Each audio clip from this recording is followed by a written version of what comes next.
بیا اکا پولاد بیا سلام علیکم اکا گوی اکا کی؟ گوسپند اکا 2 کیلو گوسپند بده بیا 2 کیلو گوسپند بیا انا گوسپند ها برو نه اینجا بده اکا پولاد ما اینا گوسپند 70 تومان بیا اکا بیا پیش بیا اکا بیا گوی اکا گوسپندی چی؟ مرغ فابریکا برو اکا اینجا جای مفروشی نیست اکا بیا پیشتر بیا اکا چند کیلو؟ اکا چند کیلو؟ اکا چند کیلو؟ اکا پولاد بذار اکا تیارمون چند کیلو؟ گوی؟ نه گوسپندی؟ نه بوز؟ نه من بوز نه کی جا بوز بوز؟ کی؟ بیا بوز باشه پیش بیا اکا چند کیلو بوز؟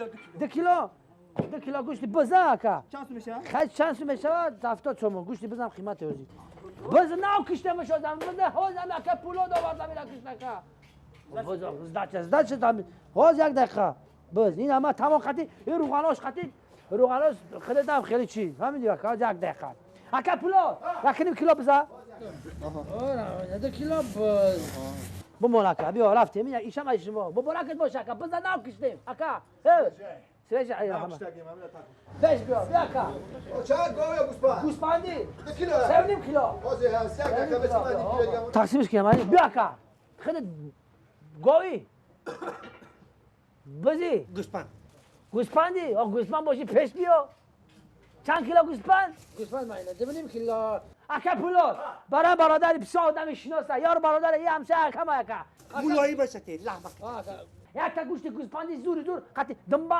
بتم خیلی دنبا چند پول؟ 78 سم قیمت کی؟ چی؟ قیمت 78 سم قیمت اکا ما بگه اکا سلامت باشی مال اکا سلامت سلام بگو مال بیا تو چی گوشت؟ چی؟